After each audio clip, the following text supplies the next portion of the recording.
Sine Qua Non Filmes.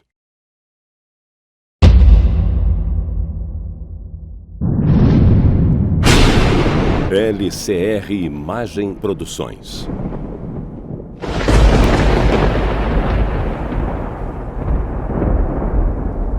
Apresentam. Aqui no Filmes e Séries, eu vou colocar também no Índio News essa entrevista, porque ela é, assim, para mim, de máxima importância. Eu vou botar o nome de entrevista, mas, na verdade, é um bate-papo com um cara que eu chamar de colega, eu vou estar sendo muito pretensioso. Eu vou dizer assim, ó, uma das minhas referências por eu ter escolhido a profissão que eu tenho, tá? E fez agora, no cinema, um trabalho impressionante, que vai ser o grande foco dessa entrevista, desse bate-papo, desse encontro, e também está com uma novela novinha, num formato inédito, tanto para TV quanto para stream. E eu estou colocando aqui agora com vocês, partilhando, Luiz Guilherme. Prazer, Luiz, te receber aqui, meu querido. Prazer é meu, querido. Prazer é meu, Luiz. Prazer Agradecer é meu. As palavras elogiosas, eu sei que são de coração, mas não são verdadeiras. Não sou tudo isso, não, querido. Para. Meu irmão. Aliás, você não tinha nascido ainda quando eu comecei, então não vem dizer que desde pequeno... Só para vocês saberem, tá? Eu tenho completo, e ao mesmo tempo eu sinto uma dó quando eu vejo um trabalho desse aqui, Luiz.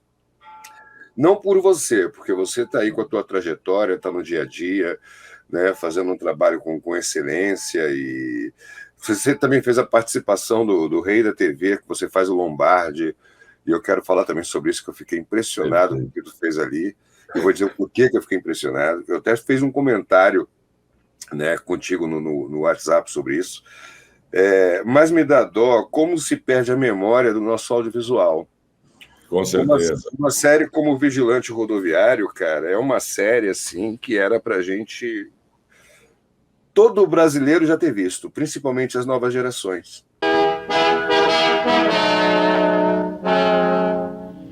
Vigilante Rodoviário. De noite ou de dia, firme no volante. Né? Perfeito. Pelos valores empregados, pela qualidade que era já feita a nossa produção naquela época. IBF Filmes, produzido pela Lynx Filme, Fantástico. Do gaúcho Sadi Escalante. Fantástico trabalho, fantástico. Maravilhoso. Não deixava a desejar para nada do que era produzido na época internacionalmente. Foi a primeira série filmada da televisão brasileira, Luiz.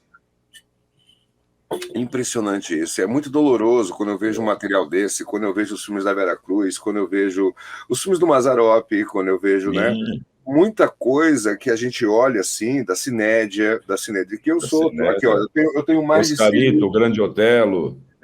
Isso aqui atrás, o pessoal às vezes pensa que são livros, não são. Essa aqui é a minha locadora particular. Eu tenho mais de 6 mil títulos. Que maravilha, né? Luiz, maravilha. Então, assim, eu tenho de tudo e a gente vai falar sobre isso. Mas, Luiz... Diga. Vamos primeiro falar... É que é tanta coisa, cara. É tanta coisa. Né? E eu estou muito feliz por esse nosso encontro aqui. Vamos primeiro falar do velho, tá? Ok. Quando eu assisti o filme a primeira vez, eu vou te ser bem franco. Ao mesmo tempo... Pessoal, para quem não assistiu o velho ainda, ele está disponível na Prime, tá? Através do canal Look, na Prime Video. É um filme que vale... assim, não vou dizer que vale muito a pena, porque seria uma coisa pouca de se falar do trabalho, tá? É um filme que tem que ser visto. Se eu te disser que eu fui um poeta... Se eu te disser que tudo que eu fiz foi poesia, Bob...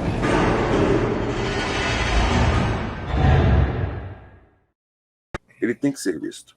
Eu vou dizer para mim como espectador, não vou falar como profissional. Como profissional eu sou suspeito, tá? E quando eu assisto um trabalho desse, eu sempre assisto como espectador, principalmente quando é cinema nacional, quando é nosso. Porque, como eu vivo muito cinema independente, eu não gosto de ver como técnico para não ficar me colocando no set, sabe? Eu gosto de me colocar de fora exatamente para poder ter imersão, eu me coloco de fora. Então, eu vejo muito como espectador.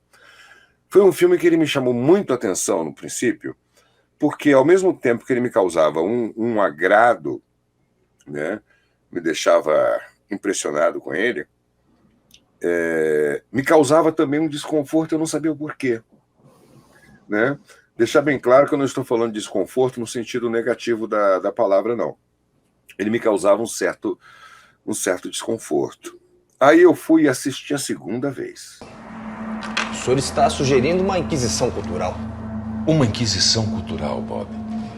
Uma inquisição cultural não seria má ideia, Bob. Mas eu temo que não haveria lenha suficiente no mundo para queimarmos os imbecis todos nas fogueiras necessárias, não é? A coisa saiu do controle. Os imbecis, os cretinos, os idiotas venceram. Veja na política, Bob.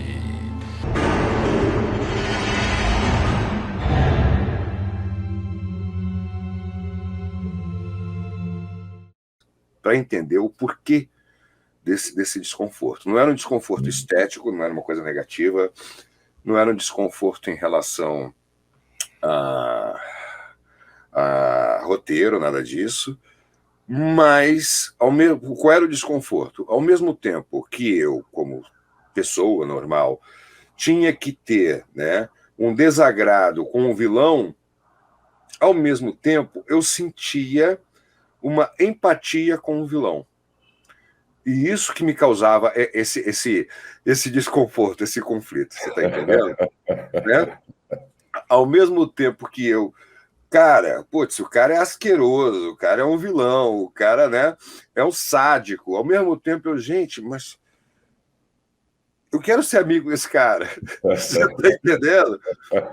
Na segunda vez, eu comecei a perceber, né, que aquilo ali estava tendo, não era uma relação de, não quero dar um spoiler, nem não darei, mas não era uma relação de justiçamento, não era uma relação provocativa, a relação daqueles dois personagens. Deixar aqui que ele contracena com o Juno, né, Andrade, que é um excelente ator, e me surpreendeu muito, cara.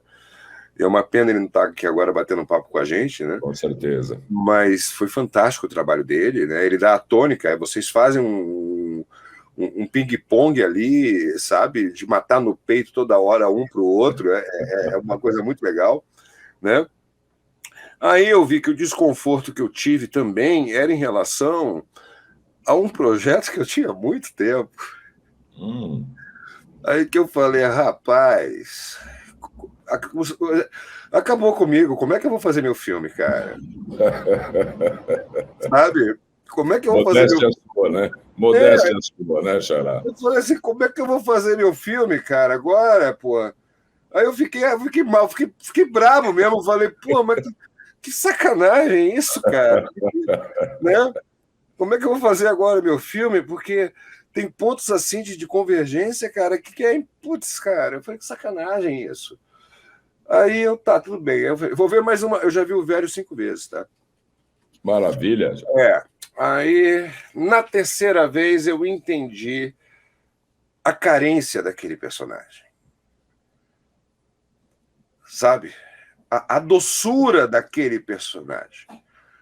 Eu peguei no texto a hora que... Aí, porque na terceira vez eu já falei, não, cara, agora eu vou assistir como... Vou analisar, claro. Agora eu vou assistir como profissional. Vou sair como público, eu gostei, já vi 2 vezes como público, agora eu quero ver como profissional. Aí eu peguei ali, que foi o que se distancia do projeto que eu tinha. Foi a hora que eu falei assim, agora já não é tão parecido, né?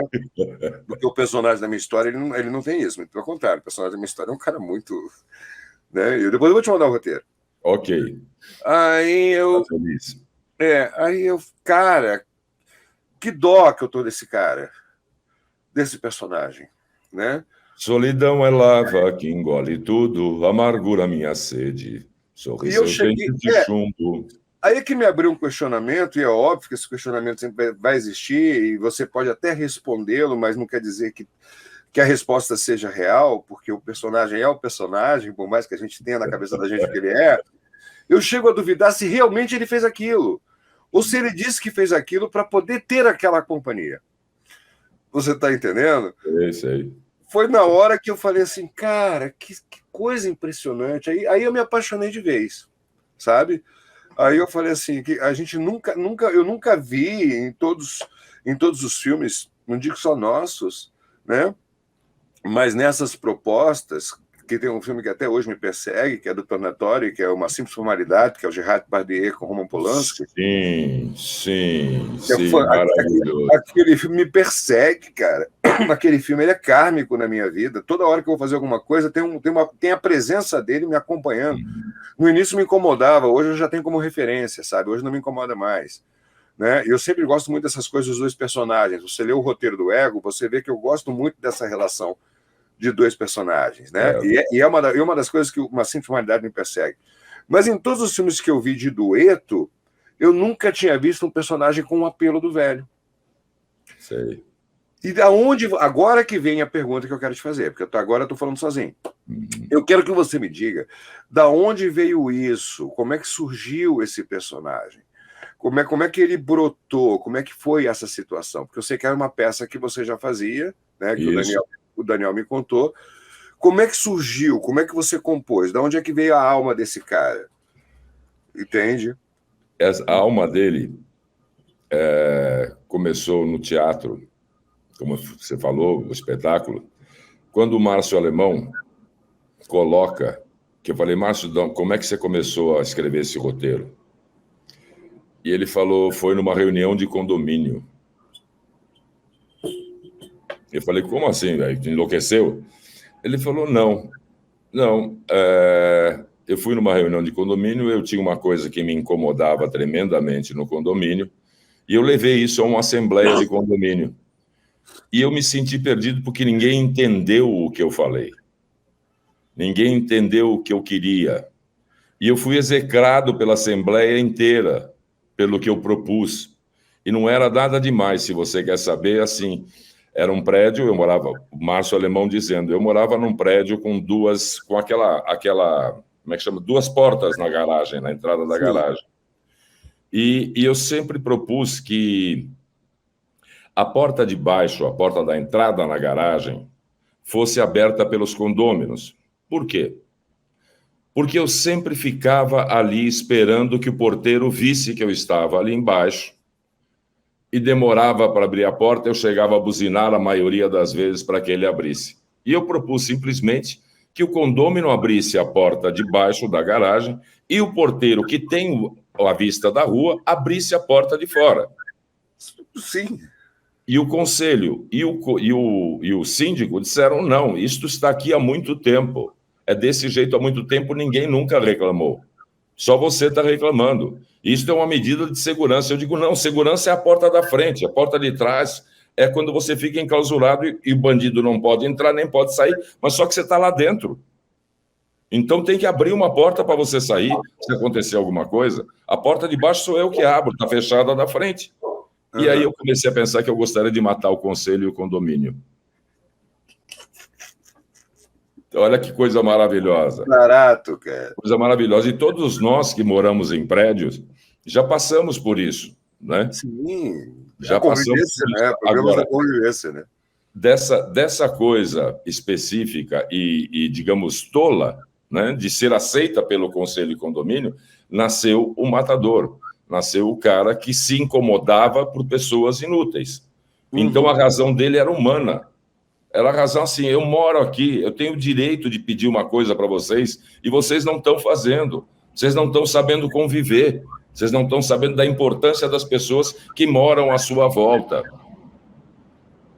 E aí ele disse, partiu tudo daí. Aí ele começou a montar o seu roteiro, a escrever a sua história, e que ficou até com medo que, de repente, ficasse muito violento. Sim. Eu falei, Márcio, eu também já tive vontade de matar. Já teve vontade de perder o réu primário, já. Exatamente, né?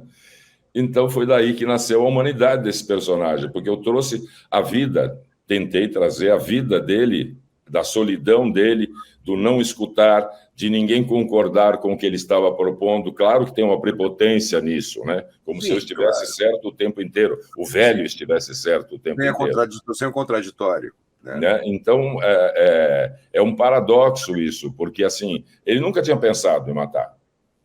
Mas nessa hora veio a vontade. E ele começou a ver à sua volta pessoas que eram inúteis, pessoas que não escutavam os outros, que tomavam a si próprios a justiça, digamos, social, né? E aí que nasceu esta caminhada no velho. Cara, é impressionante o personagem, porque ao mesmo tempo que ele passa essa coisa dessa arrogância, dessa coisa de estar acima do outro a ponto de poder julgar e decidir quem é útil ou é inútil, né? Você que nota... é a mesma atitude que tomaram com ele. Exato, né? Você nota nele uma fragilidade, entende? Você vê que aquela coisa... Aí você entende aquele significado de que muitas vezes a pessoa faz alguma coisa como pedido de socorro. Ele te traz esse debate à tona, né? Em que ponto que ele virou a chave? Onde quebrou o que tinha dentro dele para ele se tornar quem ele era? E se tem retorno, né? Se de repente tem retorno. Porque ele é um personagem muito cativante, né? E, ao mesmo tempo, o Juno ele consegue te dar, na contrapartida ali em cena do personagem dele, ele consegue te dar os gatilhos para despertar exatamente essa força que o velho tem, né? Que é o personagem passivo demais, que é o cara bonachão, né? Que quando ele chega em casa ele escuta um monte de besteira e quando ele volta ali ele tenta montar uma autoridade que ele não tem.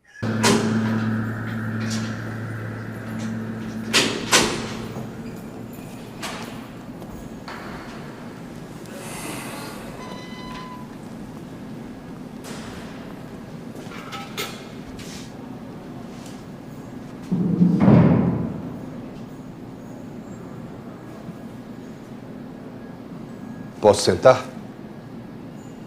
Tá cansado? Não, senhor.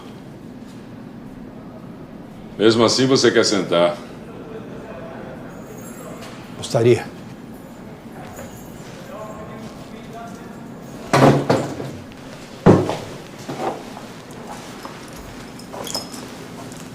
Né? E ele, exatamente nessa dança desses dois personagens, nessa relação desses dois personagens em cena, um começa a justificar o outro. Então tem horas que você olha para o personagem do Juno que você, putz, coitado do cara, mas tem hora que tu olha e fala, pô, que babaca, né, meu irmão?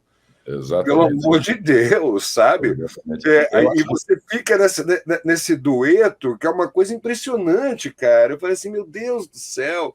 E foi uma coisa que eu falei contigo antes. Eu sinto muita falta da formação de dupla. A gente não tem, são poucos os atores. Quando eu tive um bate-papo uma vez, muito tempo atrás, né? Eu tive no Rio e eu almocei com o Matheus Nastergalli. Sim, né? sim. E eu tinha recém assistido Lisbela e o Prisioneiro, do Guel Arraes, e já tinha visto anteriormente o Auto da Compadecida, né? Eu falei assim, pô, Matheus e tal, porque eu sou fã que o Matheus é o ator que faz qualquer coisa, né, cara? Com certeza. Ele fazendo o Mojica, quando ele faz o José Mojica da série Zé do Caixão, da Space, cara, que é a mesma coisa que tu fez com o Lombardi, daqui a pouco vou dizer isso, como é difícil, né, você fazer um personagem de alguém que já é um personagem sem fazer uma cópia. É isso que porque o personagem já é algo externo. Ele já está montado. Então é só copiar. Pô, eu vou fazer o Carlitos. Pô, copia o Carlitos. É a receita do sucesso. Né? Copia o Carlitos. Né? O Carlitos não era o Chaplin. O Lombardi não era o Lombardi. Oi, padrão. O Lombardi não era aquilo no dia a dia dele. Aquilo ali era o personagem que ele fazia para a TV. Como o mesmo ator que faz o Silvio na série, que é fantástico também. O cara é um monstro. Todos os três atores. Xaxá é maravilhoso. Xaxá. Um monstro. Zé Rubens Xaxá. Tanto o ator que fez o Silvio na adolescência, o que faz jovem, ele. Os três são fantásticos. Né? Sim, você vai fazer um personagem de alguém que faz um personagem. E você faz isso com o Lombardi. Você pega o Lombardi, que é um personagem, e você refaz o teu Lombardi sem perder a referência do personagem do cara fazendo o teu. Aí eu falo, putz, tá brincando com a minha cara. E é o que o Matheus faz isso também no Zé do Caixão. Ele faz um Mojica, o Zé do Caixão. Tinha uma hora que tu pergunta, pô, mas peraí, quem é que tá fazendo quem? Perfeito. Né? Ele é maravilhoso. Matheus é maravilhoso. E eu cheguei para ele e falei assim, poxa, Matheus, por que você não tá no Lisbela? Né? Foi tão legal no Alto da Compadecida. A química dos dois personagens foi incrível, né? O Chicó é incrível. Por que você não está no Lisbela? Ele, o Guel não queria muito engessar na cabeça do público a coisa da dupla. Eu, pô, respeito, mas eu já faria o contrário. Porque eu sinto aquela falta do Peter Cushing, do Christopher Lee, sabe? Eu sinto a falta do Oscarito com o Grande Otelo. Eu sinto a falta desses dois atores que podem se reconstruir a cada trabalho, um fazendo vilão e o outro mocinho, fazendo amigos ou fazendo inimigos, fazendo antagonistas e protagonistas. E você pega os filmes do Christopher Lee com o Peter Cushing, velho. Tem uns que o Peter Cushing é o canalha, o Christopher Lee é a vítima. O Christopher Lee é o monstro de Frankenstein e o Peter Cushing é o Dr. Frankenstein. Um leva o Van Helsing que está apanhando do Drácula. E você não consegue jamais linkar um ao outro. Quando você vê os dois em cena, chega a te dar aquele, né? Meu Deus, voltaram. Né? É isso. É legal isso, né? E quando eu vi você com o Juno, que inclusive eu adoraria ver vocês dois no Ego, tu, o Marcelo e ele, o Silvio, ia ficar assim, ó. Sabe? Maravilha. Ia ficar, Vamos lá. Ia ficar assim, ó, cara. Até um justiçamento de personagens. Você tá entendendo? Ia ficar uma coisa legal. E isso foi uma das coisas que mais me chamou a atenção, né? E me conta, como é que foi essa escolha? Vocês já se conheciam? Você já tinha pensado no perfil dele? Porque foi um encaixe, velho. Eu não consigo imaginar um outro ator contigo fazendo aquilo ali. Juno, a gente fez junto uma novela chamada Escrava Mãe na Record. E ele fazia o militar que cuidava do condado, né? Onde passava a Escrava Mãe. E o Juno é uma pessoa pura. É um baita cantor, tem uma banda de rock maravilhosa. E é uma pessoa pura, é um cara de coração, né? Um cara de coração mesmo. Adoro o Juno. Quando eu não pude trazer o Antônio Fragoso, que fez comigo o Velho no teatro, por falta de grana, falei, quem pode fazer? Na hora, falei, o Juno. Aí eu sentei com o Juno, conversei bastante com ele, e nós ficamos 2 meses antes de começar a filmar, conversando, batendo texto, fazendo texto e conversando, e eu, aspas, no dirigindo o Juno, mas trazendo o Juno o mais perto possível dessa personagem, porque tem um quase spoiler que eu vou contar, que aquele final que você assistiu, para mim também significa uma outra coisa, a redenção dele por ter matado 2 pessoas que não precisavam ser mortas. Um sentimento de culpa, de repente. Um sentimento de culpa e que causaria nele a revolta quando ele descobre o que aconteceu. Ele errou. Ele errou no julgamento. Ele é um cara que estava acima dos outros, errou no julgamento. Errou no julgamento final e trouxe o resultado final do filme, porque ele arquiteta tudo aquilo. Bom, eu vou dizer que eu já vou assistir mais uma vez, né?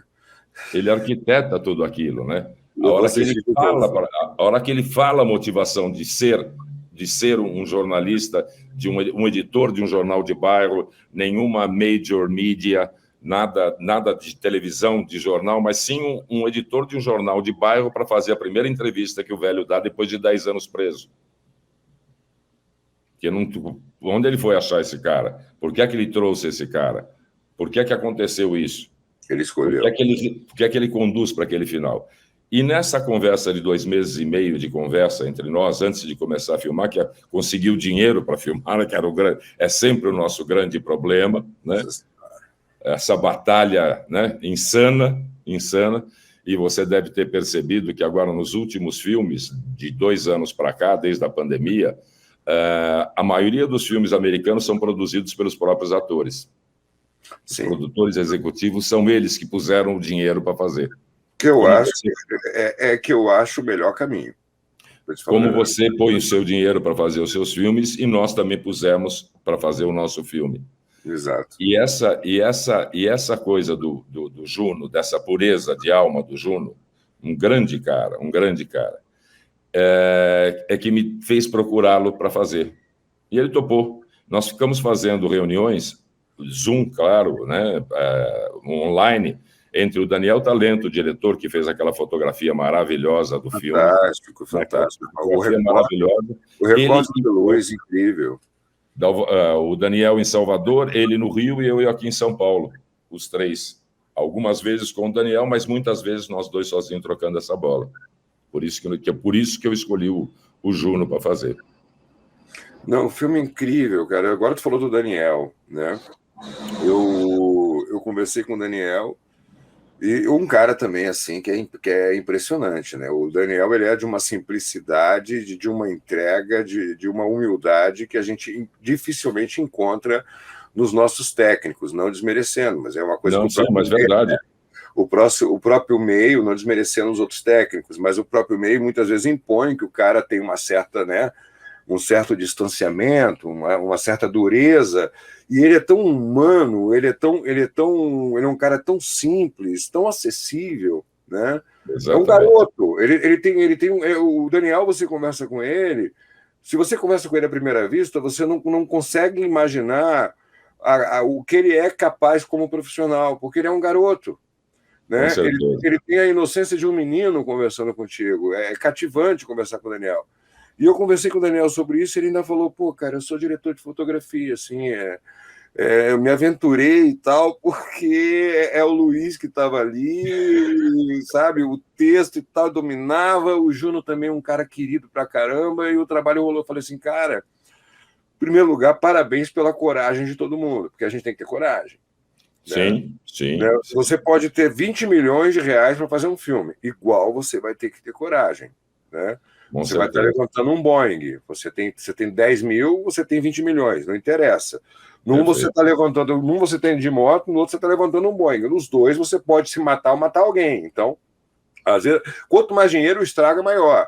Né? Então, assim, a gente tem que ter coragem para fazer. Então, em primeiro lugar, parabéns pela coragem. Eu falei assim, pô, mas vocês fizeram tudo em estúdio, cara. Ele, tudo em estúdio. Eu falei assim, pá, porque é o que torna mais caro também.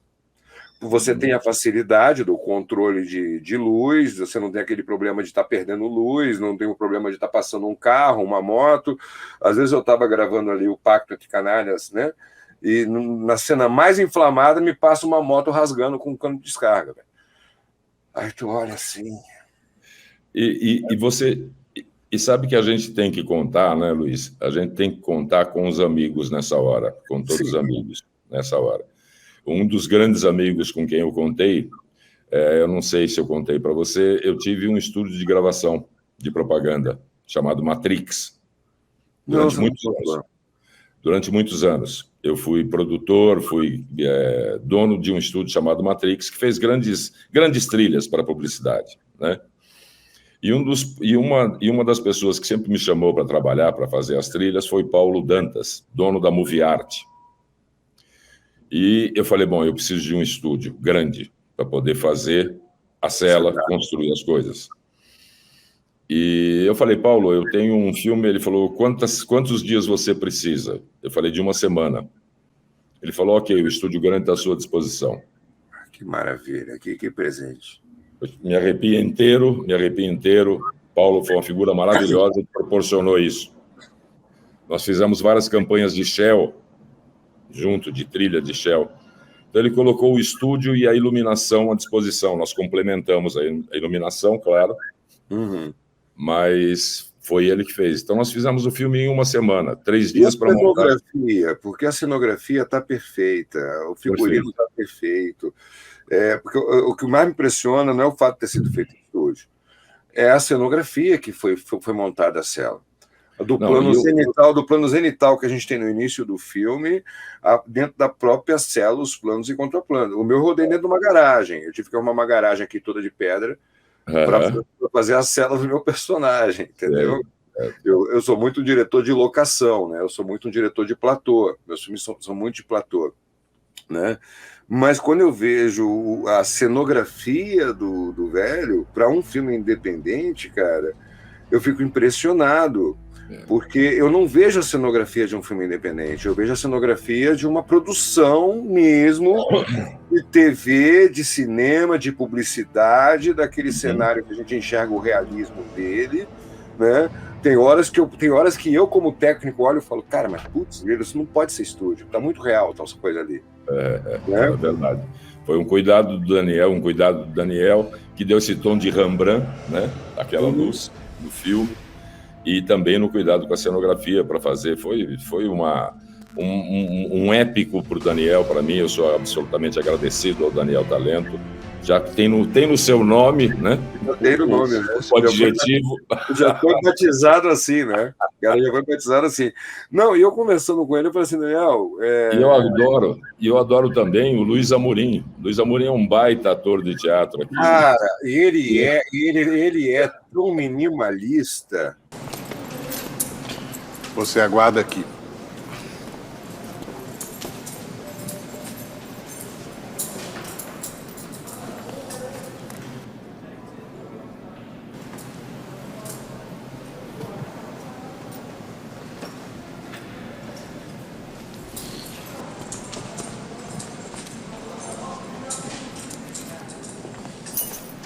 Visita para você.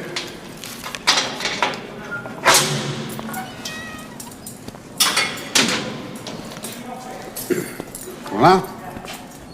Visita. Seu chefe imagina que eu vou sair correndo? Pensa. Você não bate bem da cabeça mesmo? Vai. Meu cigarro. Um maço só. O que é que eu tenho que pedir todo dia, 2 vezes por dia, um maço de cigarro? Me dá logo um pacote. Ordens da chefia. Gostaria de matar todos eles. Eu sei. E você também, antes da sua aposentadoria. Aposentadoria.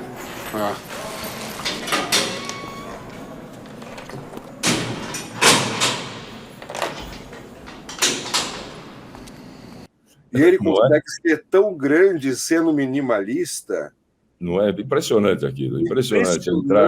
A conversa, a relação de amizade com o velho, o saco cheio que ele tem do velho de todo dia, reclama da porra do cigarro que não vem. E ele consegue mostrar nisso daí a realidade do que é um agente carcerário também. Exatamente. Né? Exatamente. Tem que estar ali desarmado, tem que se dar com todo mundo, porque ele pode ser uma autoridade, tecnicamente falando, mas ali... exatamente. Né? Ele é o cara que muitas vezes uma palavra dele evita uma rebelião. Exatamente. Né? Então, e ele mostra esse peso, né? Na participação dele. Ele mostra esse peso, ele é incrível, ele consegue no mínimo, num olhar, exatamente, sabe, te passar ali. Eu fiquei impressionado também com ele. Mas me conta, cara, e vocês fizeram em uma semana? Em uma semana, 3 dias para o cenário, 3 dias para a filmagem e 1 dia de externa. Em uma semana estava na as tomadas da rua, que é a hora que ele está indo para o apartamento, que ele está saindo do apartamento, né? Eu vou ter que ver de novo. Eu vou ter que ver o filme de novo, não adianta, cara. Sabe? É aqueles filmes que eu te digo, eu não sei quantas vezes eu já assisti Uma Simples Formalidade, eu não sei quantas vezes eu já assisti Expresso para Bordeaux com Alain Delon, que eu também adoro muito cinema noir. Né? Tem aqueles filmes quando você se dá conta, você está assistindo de novo. Eu estava assistindo de novo essa madrugada, Coração Materno, da Gilda Abreu, com o Vicente Celestino. Olha que maravilha! Sabe? Então, assim, maravilha! É da onde o pessoal, cara, Rangel, o pessoal me fala muito isso, né? Rangel, você escreve bem. Rangel, você tem uma estética de fotografia, de enquadramento, de narrativa, que é interessante, cara. De onde é que você tira? De onde é que você cria? Eu falo, cara, eu não crio nada. Sabe? Eu vivo as referências. Entende? Eu assisti Teixeirinha, cara. Nossa, que Você tá maravilha. entendendo? Maravilha. Coração de Coração luto. de mãe. Coração de luto, né? Coração de luto. Meu apelido era Churrasquito de Mãe. Né? Churrasquinho de mãe, isso aí. Então, eu assisti tudo isso. Assisti Cantinflas. Você tá entendendo? Então, na hora, vem do humor aos filmes da Hammer, de terror da Hammer, do cine noir, do diálogo americano. Então, quer dizer, chega numa hora, aí já entra o Glauber Rocha, o Jabor no meio, o Nelson Rodrigues. Sabe o primeiro filme que eu assisti no Cine Olido com a minha avó? Marcelino Pão e Vinho. Rapaz, eu tenho ele aqui. E o segundo filme também com a minha avó foi La Violeteira. Não, esse eu não vi. Agora, Marcelino Pão e Vinho. Sim.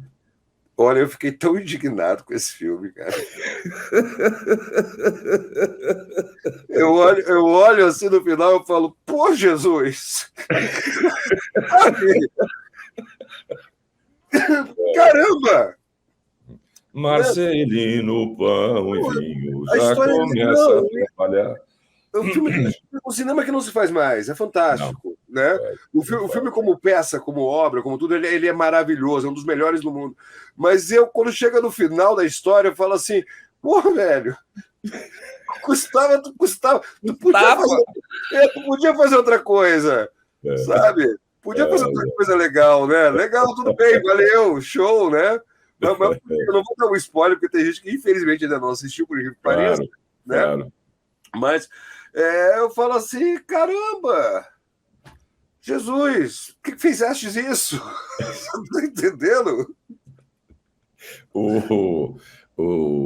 Eu tenho um primo meu que está passando por dificuldades de saúde, ele é diabético, ela foi professor mora em Cuiabá, foi professor de várias universidades em Cuiabá e hoje está aposentado por doença e não está conseguindo receber a aposentadoria. Faz 6 anos que ele entrou com o pedido de aposentadoria e não consegue receber.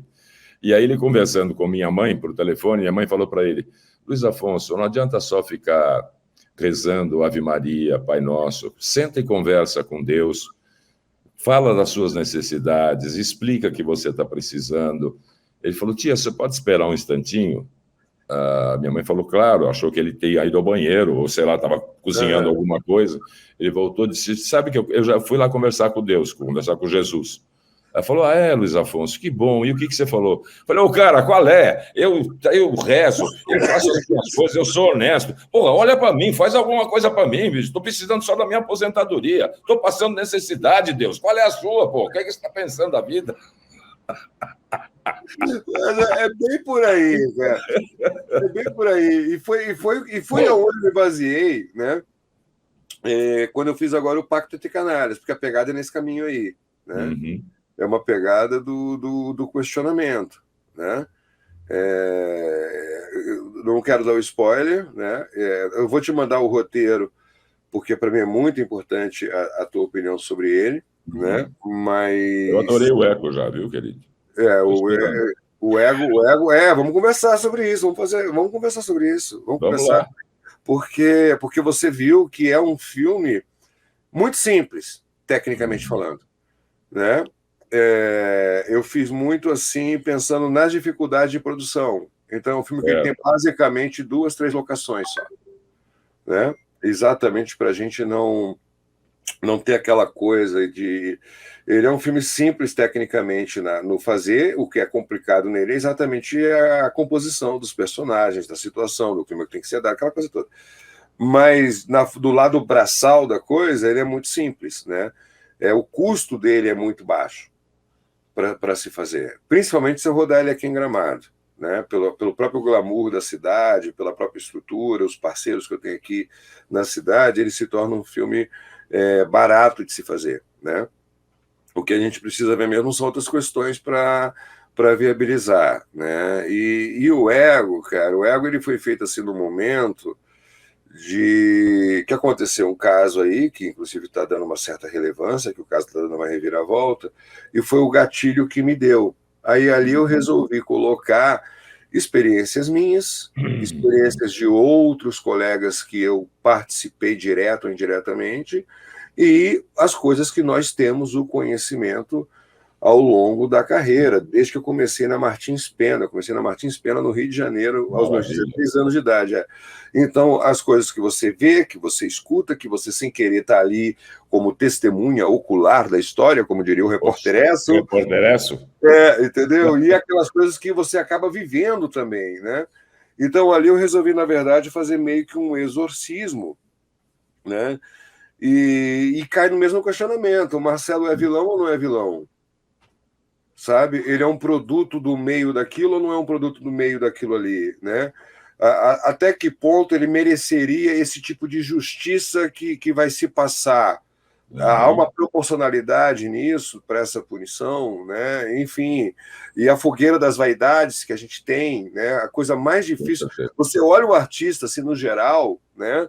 Não assim entre a gente, né, que está dentro de uma outra realidade de admiração por trabalho. A gente se apaixona um pelo outro, pelo trabalho que a gente faz. Perfeito, né? Querido, perfeito. Mas você olha no geral, assim, a grande mídia coloca os artistas como todos se amando, né? Todos colegas, todo mundo foi colega de infância, todo mundo dividiu apartamento, todo mundo viaja junto, todo mundo é padrinho do filho do outro, e porcaria nenhuma, né? A gente acaba peneirando ao longo da nossa carreira os irmãos de arte, da verdade, que a gente consegue conquistar. Sim, né? Perfeito. A gente conhece diversos colegas que há cordialidade, né, entre a gente, óbvio, mas aqueles que você pega a mão mesmo e abraça, a nossa classe é muito desunida, né? É assim, nós somos, por essência, narcisos, Rogel. Isso. A gente trabalha com... É o ego. O que a gente quer mais é uma câmera ou uma pessoa na plateia, alguém para nos ouvir. Tem um texto do Oswald Dragun que diz: o importante é contar a história do homem. Para muitos, para apenas um, sob o sol, sob a lua, o importante para nós é contar a história do homem. Então, nós queremos mostrar essa história, né? Esse texto é uma introdução de uma peça do Oswald Dragun, que se suicidou, inclusive, né? Que é um escritor argentino. Quando tu acabou de me falar o texto dele, quem me veio na cabeça foi o Flávio Migliaccio. Para tu ver como há a convergência de sentimentos. Digo outro, Mário César Camargo, querido. Sim, vai a convergência. Valmor Chagas, você vai na convergência desse sentimento, a necessidade da gente existir para o nosso irmão, para a nossa história, para tentar acrescentar alguma coisa à humanidade, e, ao mesmo tempo, a dor que a gente acaba carregando é um fardo, cara. É um peso. Entende? É um peso. Quando você falou esse texto, a primeira pessoa que me veio na cabeça foi o Flávio Migliaccio, que é o mais recente também, mais dolorido, que ninguém esperava isso, que era um cara incrível. Exatamente. Né? Exatamente. E que fazia personagens amorosos, divertidos, amorosos, simpáticos, queridos pelo público, e de repente a solidão... Foi meu tio Maneco, né? Pelo amor de Deus, foi meu tio Maneco. Sim. Né? Não, o Bino, né? Não, o Bino da... Não, ele fazia com... Ai, meu Deus do céu, ele fazia com... Jesus, eu não posso esquecer, porque é muito nome. Eu confundi o Bino. Ele fazia o Shazam com... Shazam e companhia. Isso, o Shazam com Paulo José. José. Que era outro incrível também. Né? Então, quer dizer, ele fez filme com o Roberto Carlos. Isso aí. Né, a 300 quilômetros que ele trabalha com o Roberto. O Roberto é mecânico e quer ser piloto, junto com o Erasmo. Né? É um cara que tem história pra caramba, um cara que participou de todas as nuances, na frente e atrás da câmera, desenhava, escrevia, mas a carga que a gente carrega. Então, acaba que, no final das contas, isso que a gente está fazendo agora, Luiz, eu queria estar fazendo num bar contigo. Eu queria que a gente tivesse um café, sabe, ou na casa um do outro, a gente fazendo um jantar, enfim, mas infelizmente a distância e tal, a gente pode, e também, infelizmente, contar com a tecnologia para fazer isso. Mas isso que está acontecendo entre a gente são momentos raros. Completamente raros. A gente conseguir essa troca, sabe? E o quanto isso traz. E quando eu falei com o Daniel falou, Daniel, vamos participar da entrevista, o Daniel é super tímido. Ele, não, cara, não, eu não vou aparecer, não. Não, ele não quer, ele não faz. Eu falei, cara, tu fez um trabalho maravilhoso, cara. Ele, não, Rangel, não. Eu te boto em contato direto com o Luiz, você faz com ele e tal. Eu falei, mas Daniel, cara, você... Não. E assim, sabe, eu cheguei a me sentir constrangido, porque é timidez mesmo, ele timidez, cara. Fiquei constrangido de insistir, mas, pô, é justo, né? Porque ele fez um trabalho maravilhoso. Maravilhoso. Aí, Você sabe... Desculpe te interromper. Eu não sei se eu cheguei a te mandar, se não vou te mandar um post que saiu. Você tem alguns cursinhos para a faculdade, preparatórios para a faculdade aqui em São Paulo. Um dos mais famosos é o curso Ângulo. Já ouvi falar. Para você ver que aquilo me deixou muito feliz, muito feliz. Então, assim, se você vai prestar a faculdade, assista o Velho. Vai te ajudar muito a responder as perguntas. E eu falei, meu Deus do céu, conseguimos atingir o que nós pretendíamos. Que seja tem 2.000 alunos na faculdade, que sejam nesses jovens que estão começando uma vida profissional, entender... Nossa, me arrepio agora falando com você, porque é uma maravilha para a gente poder fazer isso, entendeu? Contar essa história e fazer com que as pessoas pensem a respeito dela, né? Eu acho que falei para você, nos teasers que eu fiz, que infelizmente não foram para o ar pela distribuidora, eu fiz 5 teasers, e o tema do teaser era: você seria capaz de matar? O senhor se importa que eu grave nas conversas? Quantas pessoas o senhor matou? Por que o senhor virou um assassino?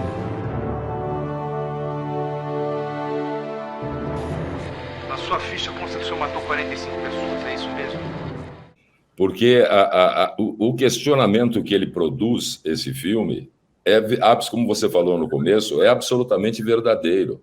Quem é que não sentiu? Claro que temos as nossas regras, as nossas coisas, não somos assassinos, mas quem é que não sentiu vontade de matar um filho da puta desse? Perdão, claro. Dar uma palavra aqui. Mas claro, mas é todo dia.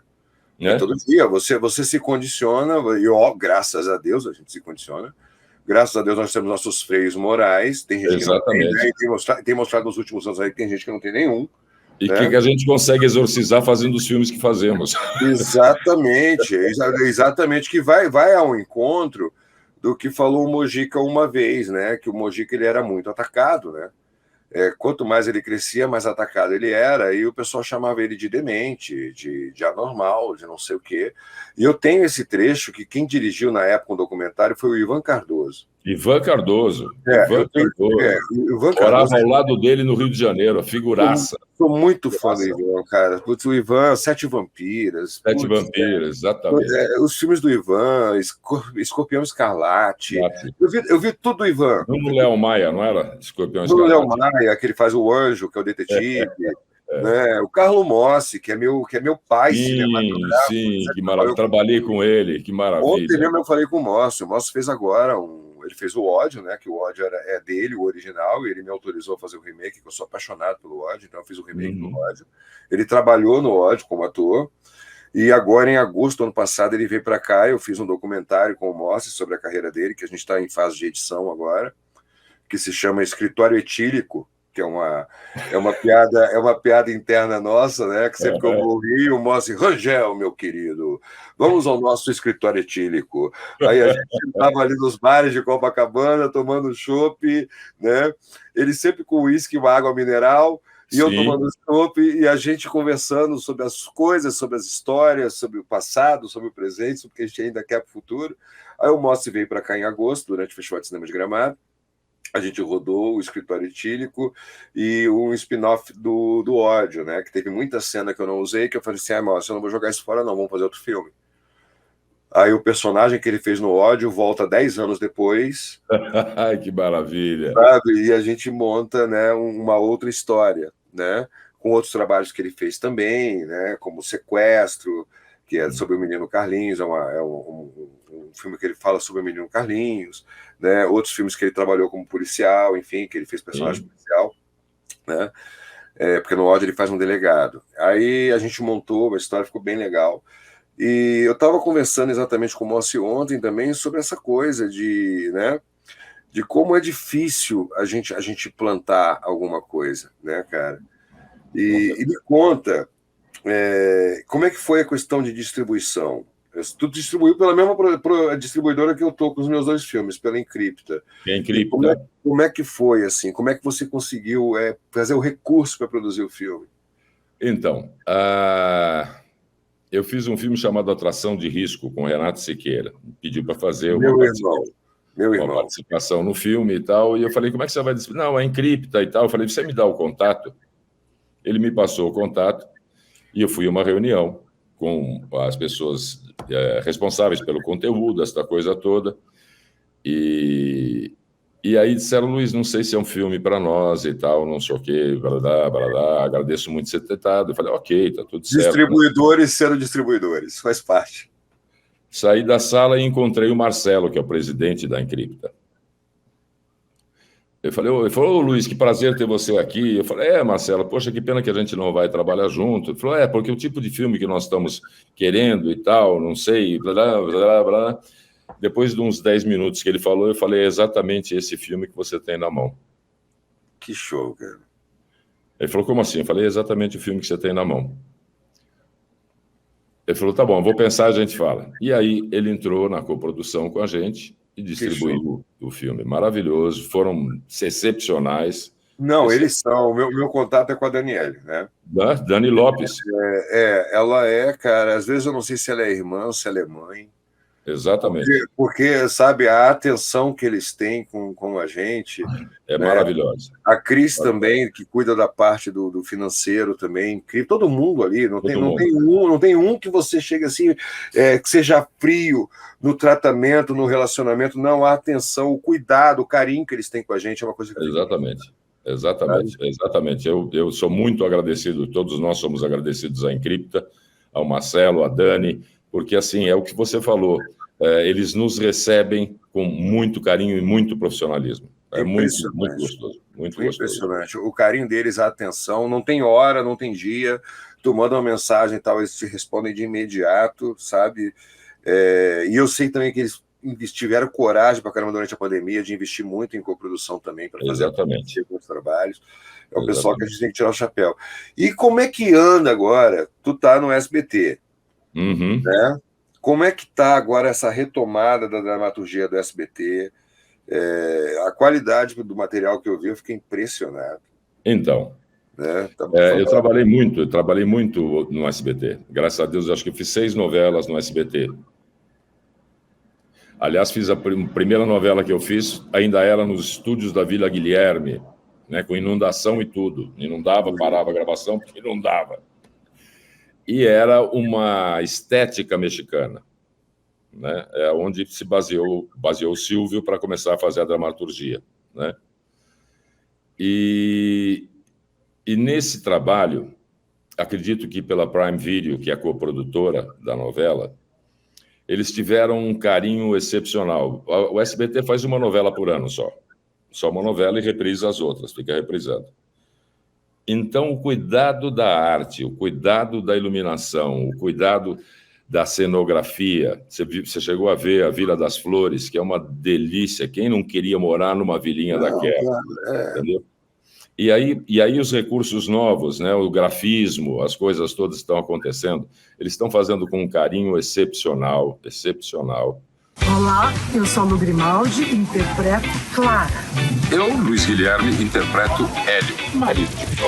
Isso, e somos a voz de Julieta. E donos do armazém. Sim. Olha que lindo. Onde eu vendo os óleos essenciais que eu preparo, as compotas geleias. Que são uma delícia, não vou nem acreditar. Eu faço o Hélio, que é diretor do Centro Esportivo Castanheiras. Eu me meto um pouco na briga com as crianças, me divirto com elas, e a Clara também, né, Clara? Nós estamos o quê? 6 dias! A estreia. Eu ainda tenho 6 dias. Então são 6 dias para começar a estreia da Infância de Romeu e Julieta. Vem, vocês vão amar. Mas com as limitações que tem de orçamento. Isso é uma coisa real. Não tem jeito. Não tem jeito. Que faz parte, né? Infelizmente. Faz parte, tem que ter hoje em dia, principalmente. E não é só no Brasil, não. Até a grande indústria mesmo americana está passando por isso. Cada um na sua devida proporção, mas está passando por isso. Com certeza. Então está sendo muito gostoso. As crianças são excepcionais, são ótimas, são crianças, não são atores ainda, mas estão atuando, né? E tem uma coisa que é legal, tem um respeito pelo que eles estão fazendo, e por nós mais velhos, que de chegar e falar e conversar, a par da direção que passa coisas para eles, a gente tem uma troca com essas crianças que é maravilhoso. Primeiro, assim, você vê o entusiasmo deles estarem fazendo uma coisa que nós não perdemos, mas está guardado o entusiasmo nosso, para que a personagem não leve esse entusiasmo para um culto ao ego. Sim. Né? E é um exercício difícil. Com certeza, com certeza. Difícil. Então é uma troca muito boa, muito boa. Os diretores, o Rica, que é o diretor de teledramaturgia, né? E o João, o Marinho, o Renato, sabe? São diretores ótimos. E tem uma coisa que nós não estávamos acostumados, os atores, que é o cuidado com as crianças. Porque hoje você sabe que tem o 0800. Sim. Canal de denúncia. Sim. Então, esse canal de denúncia é um freio muito grande para tudo. Tanto que eles têm uma psicóloga junto, eles têm uma coach juntos, eles têm um aspas ambulatório, vou dizer, mas tem uma clínica do Einstein dentro do SBT, caso aconteça alguma coisa. Que maravilha. Então, tem um cuidado com as crianças maravilhoso, maravilhoso, né? E são muito amorosas e estão fazendo, assim, claro que não tem, chega uma hora, por exemplo, num jogo de futebol, eu sou diretor técnico do Centro Esportivo de Castanheiras, então tem um jogo de futebol, aí eles esquecem que eles são atores e partem para porrada.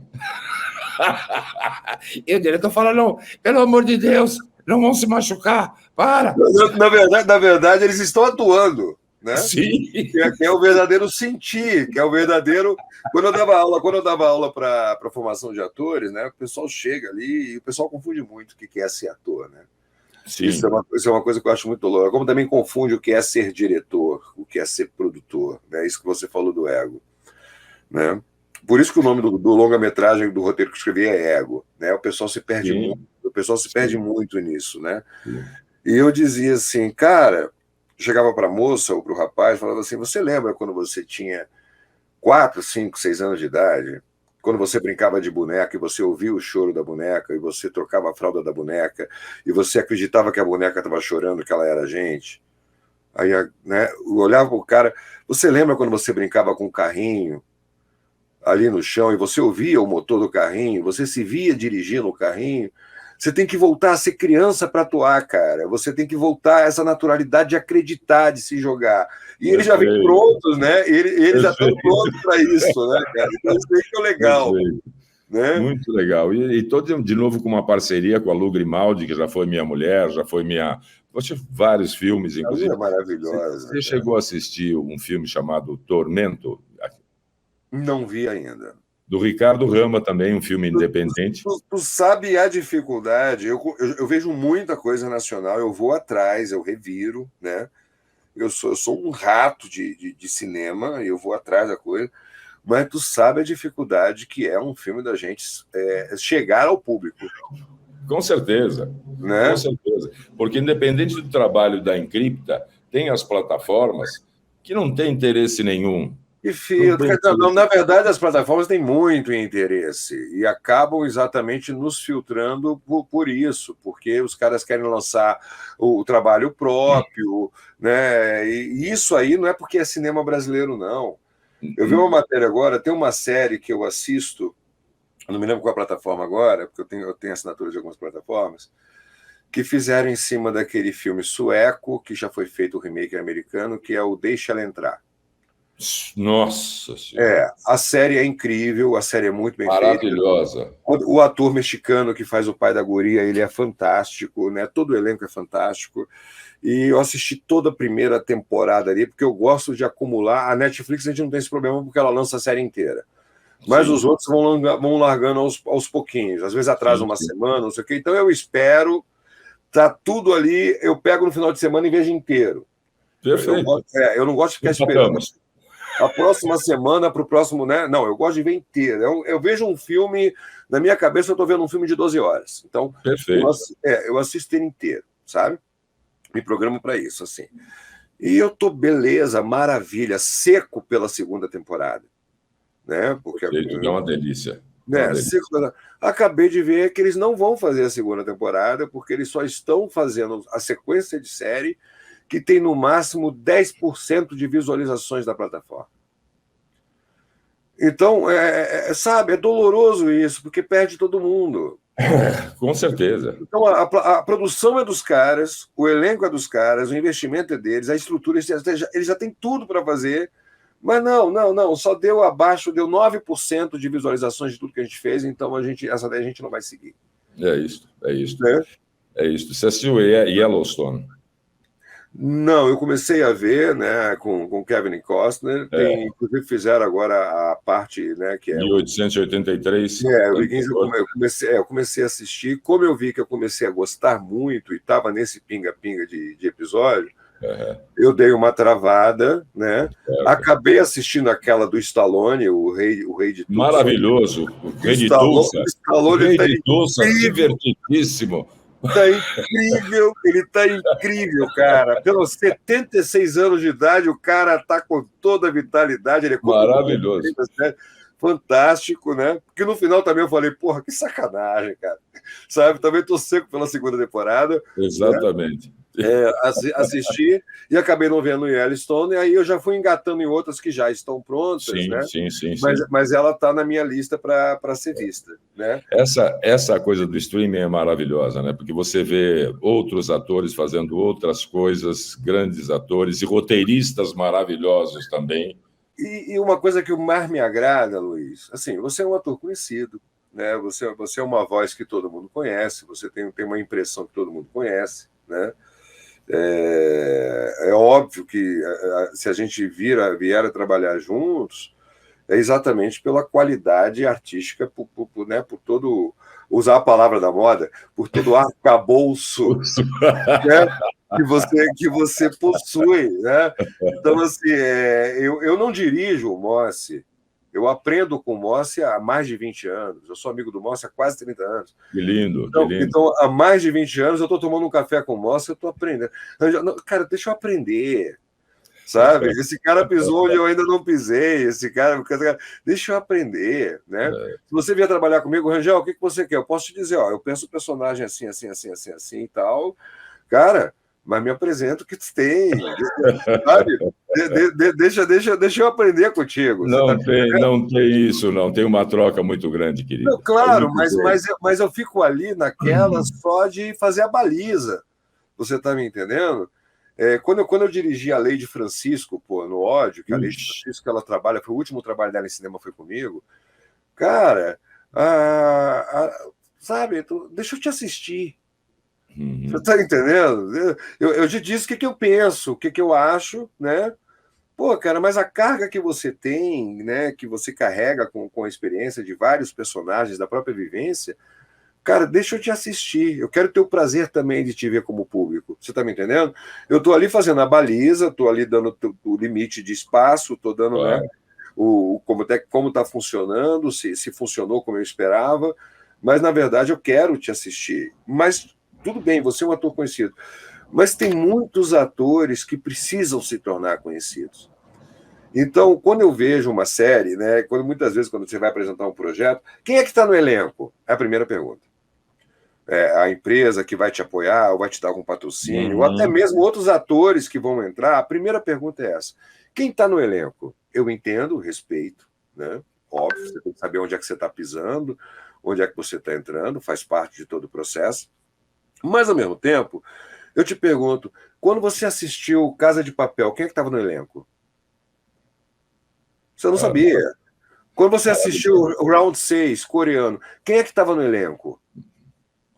Né? Ninguém sabia. Então, deixa o cara existir. Né? Eu trabalhei dirigi Anselmo Vasconcelos no Laura Martin, né? Que o Anselmo foi meu primeiro professor na Martins Pena, quando eu tinha 16 anos de idade. Maravilha. Né? Dirigi a Cláudia Alencar, então, quer dizer, são coisas legais para mim, mas hoje eu estou numa pegada, sabe, Luiz, que eu quero mais, assim, quem é que está no elenco? Os melhores atores que eu pude estar presente junto. Uhum. É essa a resposta que eu quero dar. Não, e sabe? também, e essa resposta que você quer dar e que você já sei que dá, é a partir de uma avaliação de troca. Chama-se jogo cênico. Sim. A nossa arte chama-se jogo cênico. Mesmo se você fizer um monólogo, você tem que contar com a bilheteira para tá simpática, você tem que contar com o iluminador, você tem que contar com o cara de som, mesmo fazendo um monólogo. Essa é a nossa... E sem falar que tu tá, mesmo que de forma imaginária, se for filmado, não for num palco, você está contracenando com o teu espectador. Não tem outro jeito. Você está na contracena, né? Você está como eu estou sendo visto agora, como está retornando agora, como que eu tenho que entrar, como é que eu tenho que retornar, o que eu tenho que causar. Não, e assim, no teatro você tem o espectador, no filme você tem a câmera. Sim. A câmera, você vai contracenar com a câmera. Como é que está essa relação? Como é que essa relação, isso é o jogo cênico, com câmera, com o diretor, com pessoal da limpeza. Eu vivi muito isso no Pacto de Canárias. Por que acontece? Eu comecei como ator, né? Aí fui acabando me enveredando pela direção e por N fatores, né, pessoais e autocrítica e falsas convicções que a gente cria, eu não me imaginava na frente da câmera. Sei. Sabe? Eu ficava numa zona de conforto, uma zona muito segura, atrás da câmera. E pelo fato de eu ter começado como ator, isso me dava a possibilidade de uma forma boa, ser um bom diretor de atores. Porque eu sei chegar e me relacionar com um colega. Então, eu não estou como um diretor propriamente dito. Eu estou com um colega compondo com ele o personagem que eu quero, né, a emoção que eu quero, enfim. Então, isso sempre me facilitou muito. E todas as pessoas que passavam por mim, né, todos os atores, me faziam a mesma pergunta: Rangel, quando é que você vai atuar? Rangel, quando é que você vai atuar? E eu, velho, eu não acredito em autodireção, era o que eu dizia, né? Porque eu tenho que estar ali, mas eu tenho que estar...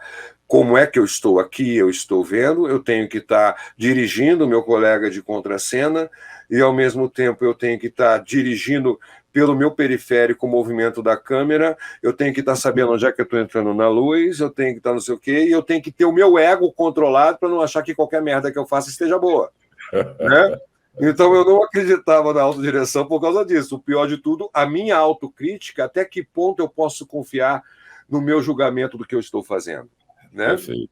Então eu sempre tive muito essa coisa comigo. E com outro colega, nunca ninguém me chamou, né, para fazer algo propriamente dito como ator, e eu não sei também se eu conseguiria ser dirigido também por uma questão de ego, que a gente tem que trabalhar muito isso, pelo fato de eu ser diretor, como que eu vou ouvir, de repente, a chamada de atenção ou acreditar e mergulhar na proposta de um outro diretor que não seja eu. E eu ficava nessa coisa. E eu fui empurrando isso, Luiz, por mais de 20 anos. Né? Até que um belo dia eu te vejo no velho. É por isso que eu te falo, tu é culpado, cara. Né? E o velho, ele me deu vários gatilhos artísticos, né? Que eu fiquei mal. Fiquei mal. E isso foi muito positivo, né?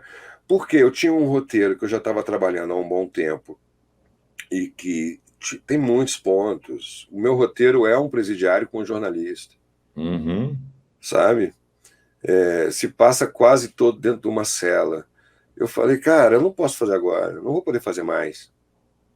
Né? Eu perdi o ineditismo, né? Como é que vai ser? Como é que eu vou fazer isso agora, meu Deus do céu? Aí eu até falei com o Daniel, eu falei assim, Daniel, cara, assim, eu preciso da tua bênção, velho. E eu faço questão de, no crédito de abertura do filme, fazer uma menção ao velho, né? Sabe, eu faço questão, não sei ainda como é que eu vou dar esse crédito no início do filme, porque não foi baseado, não foi livremente adaptado, não foi, mas eu tenho que ver como é que eu vou fazer isso. A gente tem fase agora de montagem, né, também. como é que eu vou fazer isso no meu filme? Mas eu preciso estar em paz, eu preciso falar com o diretor do filme e estar em paz. Né? Vou até te mandar o roteiro para você dar uma lida, porque quando eu falei, preciso pedir a tua bênção, ele, porra, já faz isso não, cara, que honra, cara, não sei o quê. Eu falei, não, cara, eu tô falando sério. Daniel. Porque, né? Aí ele falou de ti, ele falou assim, não, mas se não fosse o Luiz trazendo tudo que ele já tinha do personagem e nos ensaios e tal, que filho da... Sabe, pensei comigo assim, né? Eu falei, caramba, cara. O cara ainda é meu xará também, pensei comigo, né? Aí eu, apesar de você não ser gaúcho de nascença, ter se transformado num cariúcho, digamos assim, né? Meu pai artístico foi gaúcho, eu já te contei isso. Não. Luiz Carlos Barbosa Lessa. Sério mesmo? Luiz Carlos Barbosa Lessa, que isso que você tem aí, essa coleção do Vigilante Rodoviário, o Lessa era amigo da minha família, amigo da minha avó. Como? Foi com o amigo da minha avó. A minha avó estava num ponto de ônibus, esperando o ônibus, e o Lessa estava sentado nesse ponto de ônibus, com um sapato fora do pé, mexendo num dedo que estava inflamado. Jesus, o que é o acaso, né? Minha avó falou, o que você tem, né? Ele falou, não estou conseguindo. Ela falou assim, mas... Ela falou, não, eu estou aqui em São Paulo, vim com uma trupe de gaúchos, né, e tal, e os Farroupilhas, ele fazia parte, direção dos Farroupilhas, e com Sadi Escalante, que terminou sendo um dos donos da Lynx Film, com Cláudio Lazarotto, que era um dançarino de chula fantástico, né? E um baita cara. Eles participaram no filme do Mazzaropi. Participaram. Sim, me lembro. E aí ela falou, você quer que eu cuide de você um pouco? Olha que loucura, num tempo, né? Eu tinha 11 anos de idade, foi há 60 anos atrás. E ficaram amigos. E aí o Ferrugem, que fazia a personagem no Vigilante Rodoviário, ficou doente. E ele me chamou para fazer, pediu autorização para minha mãe para fazer e fez. E aí eu fiquei fã. Vigilante! Vigilante! Vigilante! O Zuri derrubou a porteira. Os animais estão perto da pista e podem colocar em perigo a vida dos motoristas. Vou entregá-los à prefeitura de Cotia. Fui eu que esqueci a porteira aberta. Todos os dias a mesma desculpa. Hoje não tem perdão. Eu trouxe açúcar pro lobo.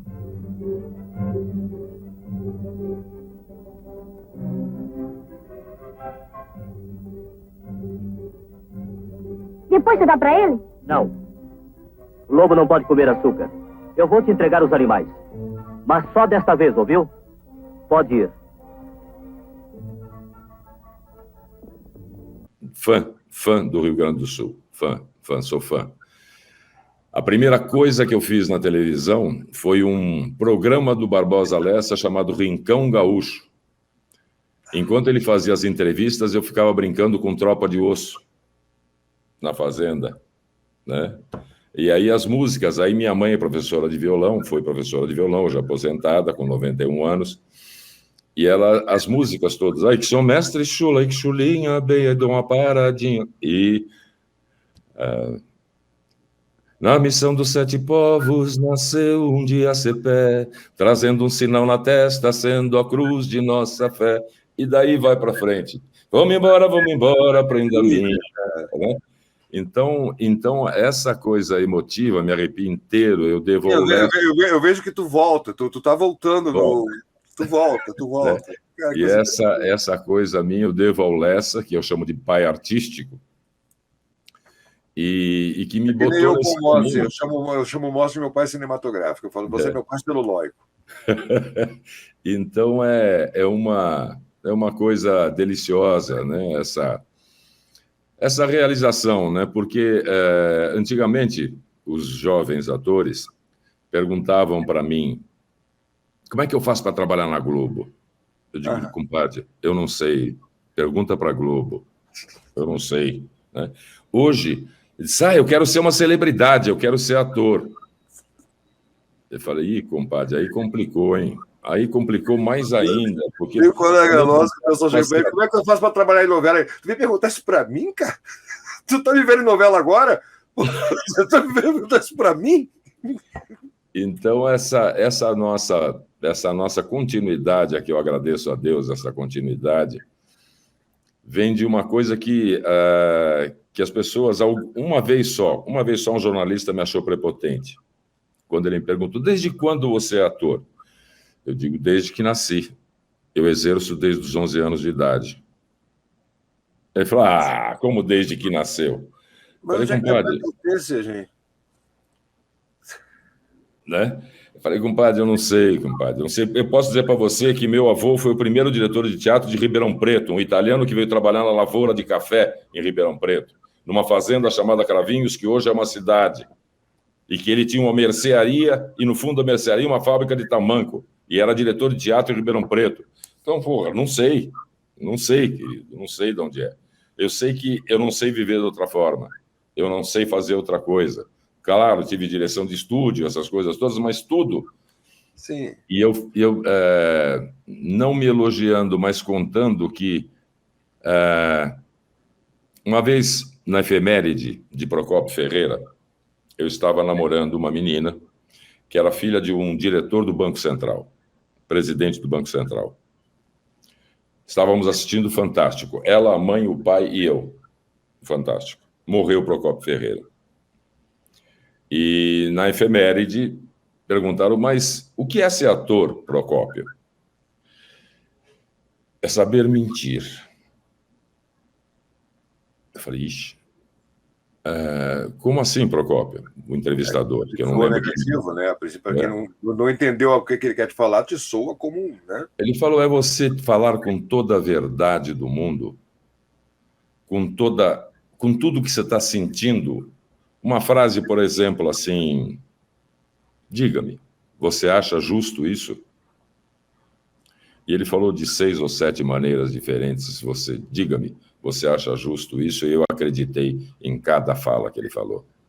Ele estava transmitindo o que ele queria transmitir em cada forma de fala que ele falou, cada inflexão que ele deu. Eu levantei e falei, olha, eu acho que nosso namoro terminou aqui. Eu vou ser ator.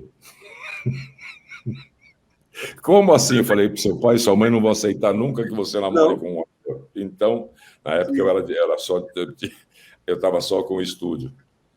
Então, essa é a nossa verdade, né? Que aí Porque o mentiroso real, ele só consegue mentir porque ele acredita na mentira. Exatamente. O mitômano, né? O mitômano, ele torna aquilo ali uma verdade. Se ele não for um bom mentiroso e do acreditar, não é o cara que engana. Não, ele não está enganando, ele engana ele mesmo. Ele acredita tanto naquilo que ele engana ele mesmo. Que aí tu já entra em Piaget, tu já vai para um monte de coisa. Né? Aí o mergulho é mais profundo ainda. E é o que eu costumo dizer assim, cara, o que é atuar? Eu falo, é um surto psicótico controlado. Você entra num surto psicótico, mas ao mesmo tempo você não pode perder o controle dele. É como se você estivesse de fora ali, numa marionete, segurando para aquele bicho não se soltar. Então é isso que é o atuar, né? Aí, mas voltando ao velho, que tu olha, cara, assim, ó. Aí, quando eu fui fazer o personagem e tal, né?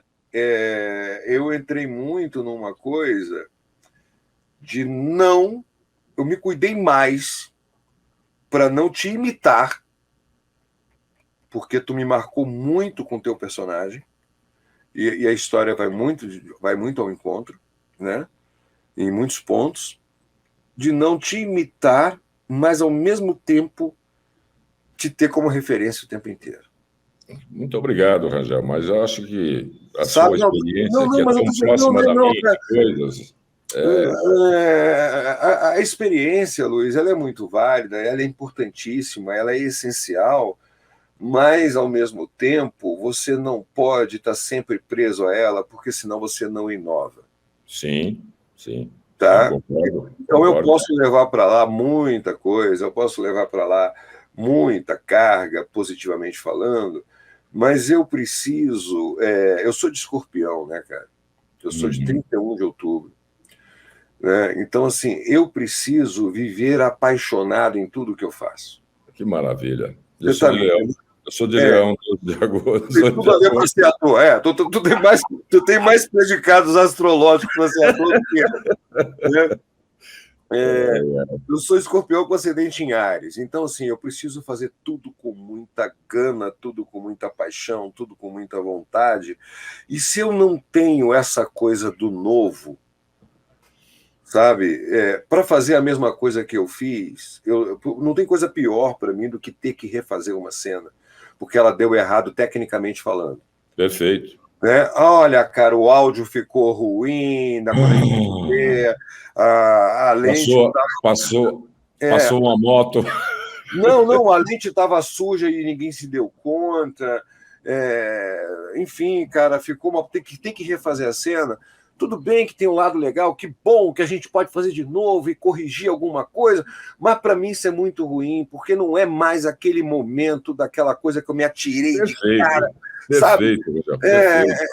Eu acho, por isso que eu sempre falo assim, o pessoal, quando eu chego para você, por exemplo, a gente vai trabalhar, né? A gente vai fazer uma cena. Eu chego para você e falo assim, Luiz, ator não erra. Se tu esquecer o texto, inventa qualquer coisa, eu não quero te perder em cena. Uhum. De repente, uma mão no que você coloca no bolso para tentar lembrar, ou até mesmo uma olhada que você dá para a câmera, e depois você se deu conta que olhou para a câmera e volta, eu vou poder usar isso depois. Porque é o teu momento cênico. Certo. Sabe? O pessoal da assistência, você viu que o cara esqueceu o texto, dá uma soprada e o pessoal da técnica pega o momento dele, que ele está lembrando do texto. Mas, Rangel, não vai parecer que ele está lembrando do texto, não, cara. Vai parecer que ele, como personagem vivo, está raciocinando para dizer o que ele tem para dizer e a gente não perde espontaneidade.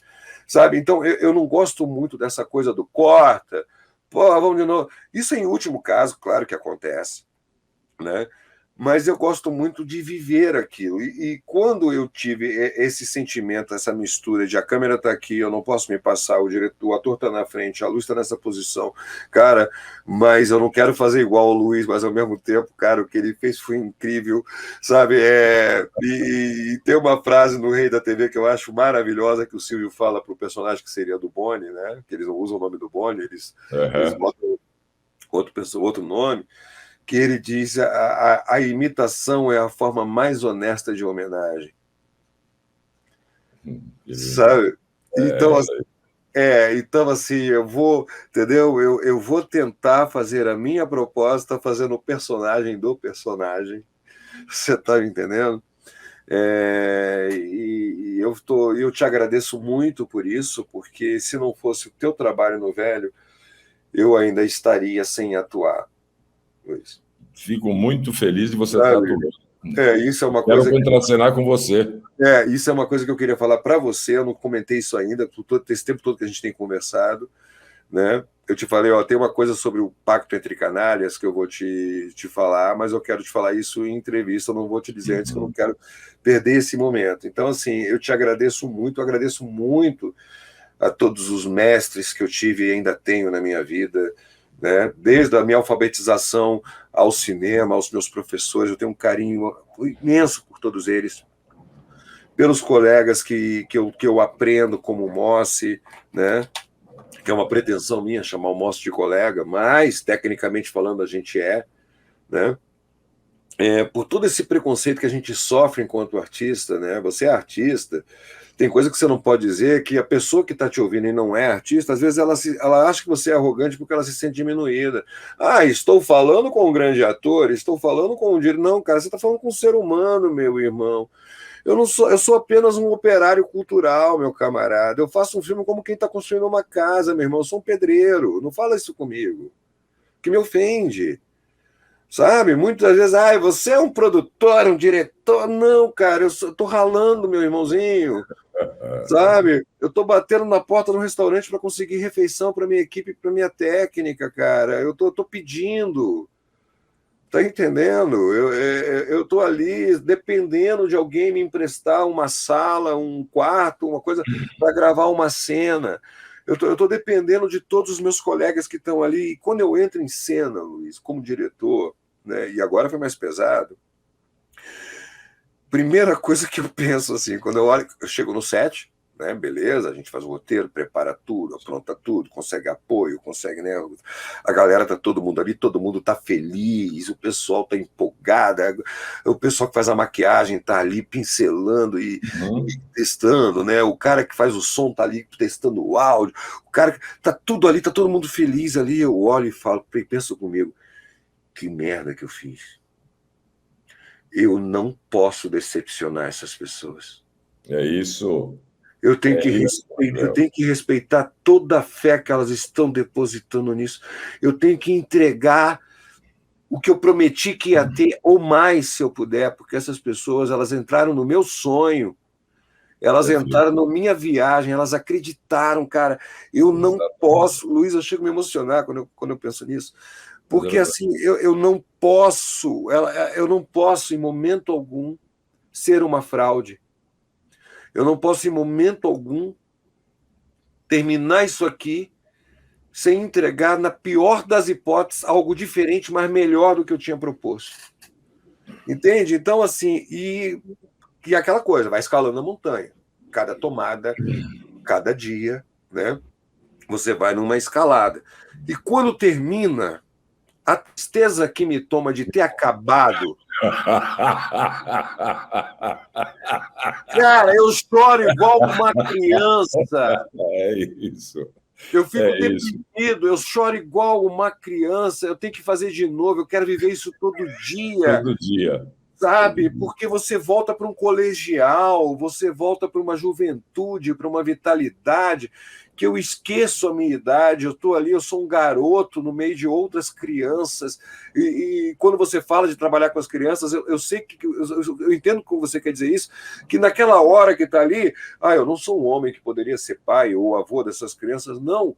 Você está vivendo essa energia, você está se alimentando disso, nós somos vampiros, sabe, de alegria. E essa é a nossa grande maravilha. Essa é a nossa grande maravilha. Nós somos vampiros da alegria. Nós nos alimentamos e compartilhamos essa alegria que a gente tem e que a gente vive com esses colegas. Então, às vezes, assim, até mesmo algum estresse que possa acontecer, que acontece. Que acontece, né? Claro. Né? Isso te alimenta, tá? Quando tu lê o Ego, agora eu vou te assediar para trabalhar comigo. Tá? Ok. Quando tu começou, e tem que te agradecer a tua atenção, porque eu sei que tu tá aí com script todo dia, tu tá gravando todo dia, é puxado pra caramba, televisão é rock and roll, não é brincadeira, né?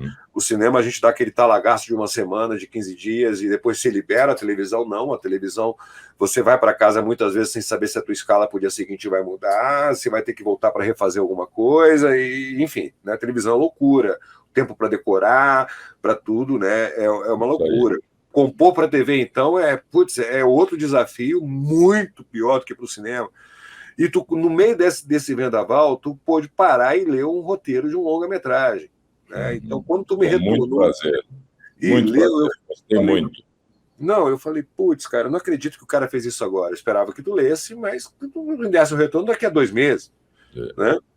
Quando tu leu o Ego, tu já sentiu que eu ia te dar uma chamada para fazer alguma coisa ali? O personagem, quando você leu, tu sentiu alguma coisa? Como é que foi para ti? Dizer uma coisa, Rangel. Eu li o Ego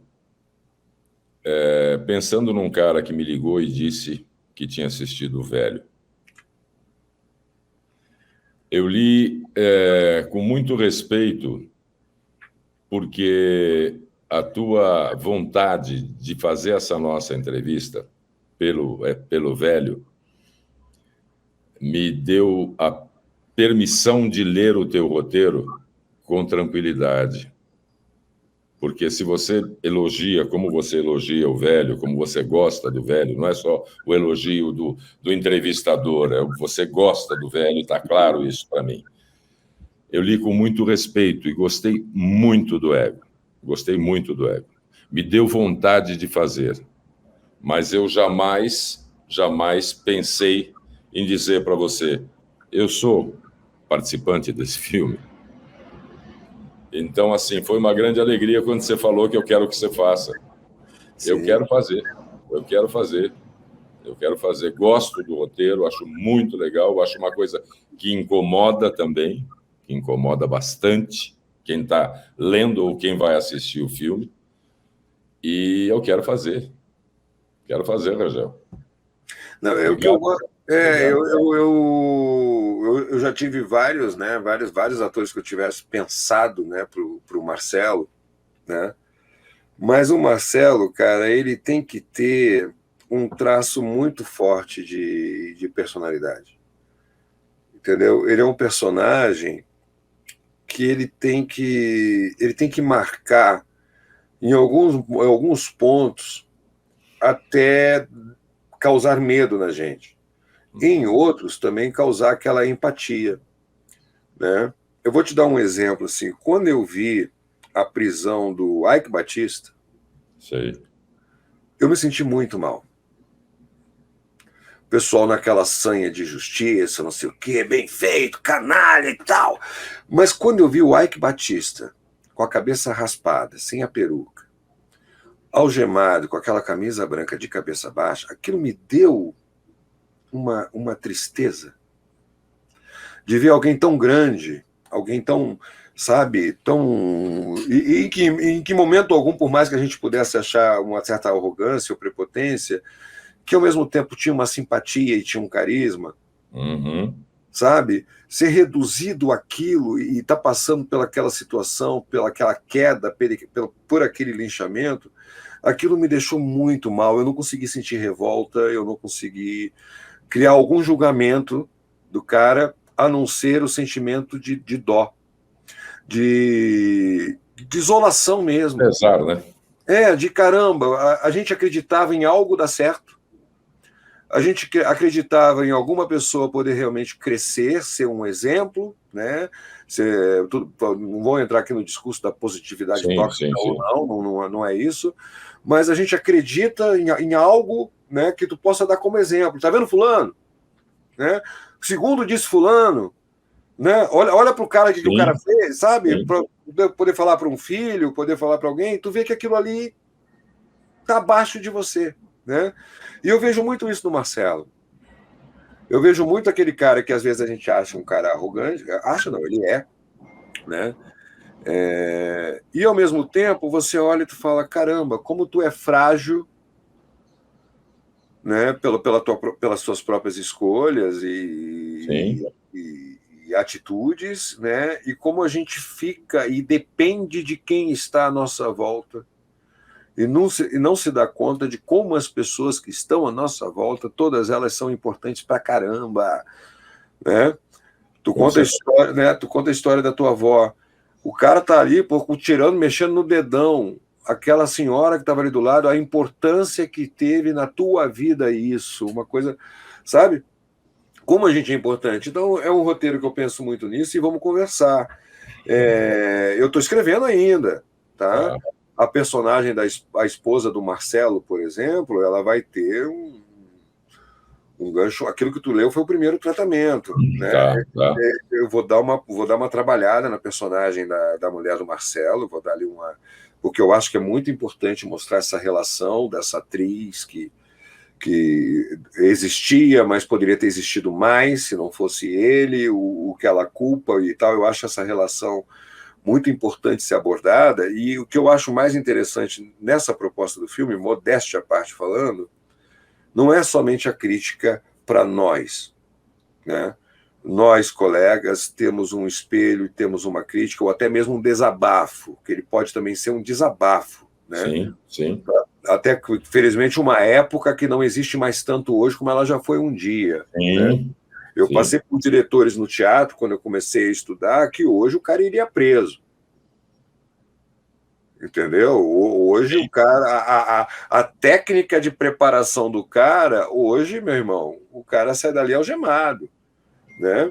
Com certeza. E que a gente visto a preparadora do Cidade de Deus, não, como é que chama? Fátima Toledo. Fátima Toledo. Né? Então, por aí. E a gente achava aquilo certo. E o pior de tudo era isso. A gente sendo massacrado como ator, a gente achava aquilo ali correto, ele era maravilhoso. E tinha uma coisa que, assim, que não tem mais, que eu preciso destruir esse cara para ele conseguir um novo personagem para interpretar. Mexer com os brios, era uma síndrome de Estocolmo, sabe? Sim, Tu sim. humilhava o cara na frente de todo mundo para o cara reagir, né? Aí no final, quando o cara vinha com toda a raiva e arrebentava você, era isso que eu queria. E tu agradecia o cara por isso, era uma coisa louca, né? Então, o filme Mesmo sabendo que não precisava, era só deixar a gente fazer. só deixa fazer conversa, sabe? Mergulha, vamos mergulhar junto. O que você está sentindo? O que você quer? Sabe? Só que era assim, né? Era assim. Aí, da mesma forma que ele tem esse apelo, ele também tem uma preocupação que eu tenho muito com esse roteiro que eu tive na hora que eu escrevi, é do grande público entender o que se passa, na verdade, na vida da gente. Então, é um cuidado que eu tenho muito, dele ser, né, perceptível e de fácil assimilação para quem não é do meio, para quem não é artista, as pessoas entenderem aquilo ali, entenderem as nossas agonias, as nossas alegrias, né, o que a gente passa. Então, assim, eu estou com muita vontade de fazer. Quem eu estou conversando, eu posso falar até porque ela me autorizou a isso, né? Que eu sou super fã, fantástica, é a Isadora Ribeiro. Sim. Né? Sim. E foi exatamente nessa procura de pensar em alguma coisa mais para a esposa do Marcelo que eu estava conversando com a Isadora. E a Isadora provavelmente, possivelmente, possa estar com a gente nesse projeto. Né? E eu acho que vai funcionar muito, muito, vai ser fantástico, assim, e ela é incrível, tanto como pessoa como atriz, né? É gente como a gente, né? Então, assim, e ela estava conversando exatamente isso comigo, ela falou assim, Rangel, prende e dói. Dói. Por mais que ele tenha uma pegada de thriller, por mais que ele seja um suspense, por mais que chegue no final a gente se prenda totalmente, no decorrer do filme ele dói. Eu falei, a ideia é exatamente essa, né? Mas é isso, meu querido. Eu te quero nesse filme, quero fazer acontecer. Vamos trocar uma ideia sobre ele agora. Estou esperando tu acalmar um pouquinho aí o teu ritmo, que eu sei que tu tá. Né? Quero te agradecer pelo tempinho que tu arrumou agora para a gente bater esse papo, porque eu sei que hoje tem gravação, eu sei que hoje tu vai para o ar de novo, graças a Deus, e merecido. Graças a Deus. Né? Quero agradecer muito por ter cedido esse tempo para a gente trocar essa ideia. Quando é que tu vai estar mais ou menos assim, tranquilo de agenda para a gente começar a pensar nisso? Pergunta difícil é só para estagiário. Não, mas quando é que tu acaba de a novela agora? Como é que tá a previsão disso? Não tem, eu não posso te dar essa previsão porque eu não tenho. Mas assim, não estamos no ritmo normal, porque com esse acordo da Prime Video, o SBT tem que entregar 5 capítulos por semana. Então tá acelerado, tá porque a Prime Video exibe 5 capítulos por semana. Então nós entregamos 30 prontos, só que já temos 2 semanas, vamos ter uma semana que já comeu 5. E nós não temos os 5 aspas prontos. Sim, entendeu? Sim. Mas assim, vamos conversando, porque de repente tem uma possibilidade e a gente abre essa possibilidade quando tiver um descanso da personagem, porque vai ter que ter uma hora que tem um descanso da personagem. Sim. Porque, né, neném não aguenta. Não, depende de você começar a não trabalhar tão bem. Aí o personagem entra em descanso, pode ter que viajar alguma coisa. Porque se o personagem começar a trabalhar bem, esquece o descanso dele. Então, essa coisa, mas vamos conversando, continuamos a conversar, e eu sou muito agradecido à tua generosidade de me procurar a partir do velho. Fiquei muito feliz, muito feliz. Nada, que isso, eu que te agradeço, né? Esse negócio agora, só para dar um gancho aí do descanso do personagem, tu lembrou um colega meu que estava fazendo, coitado, isso há uns 20 anos atrás aqui no Sul, um longa independente também, e ele brigou com o ator que fazia o protagonista. Nossa. E o cara largou o filme, cara. Oi. O cara largou o filme no meio do filme. Não, ele arrumou uma saída. Não vou falar o nome, né? Sim. Claro. Ele arrumou uma saída, gravou uma cena seguinte que o cara tinha que estar, porque o cara era o protagonista, né? E o outro pergunta, cadê fulano? E o cara responde, ele morreu. Tem uma história do Walter Avancini, não sei se você sabe, no Diadorim, do Walter Avancini, que era a Bruna Lombardi. Eu conheço uma história dele no Carmen, na época da Manchete, na novela Carmen, do Grandes Sertões Veredas, eu não conheço a história. Da Cabana? Da Cabana, não? Não, do Banheiro, na Manchete. Não, Cabana. A história é a seguinte. Um ator que fazia a terceira linha de atores, né, quase uma figuração, toda hora, que horas eu entro? Que horas eu entro? Que horas eu entro? Que horas eu entro? Ele falou, olha, na próxima cena, tu sai correndo no meio do tiroteio, se esconde atrás da cabana. Quando eu disser, corre, tu sai correndo de trás da cabana. E pronto, ok? Ok. Corre! Cabana, explodiu. Falou, agora pode sair que tu morreu.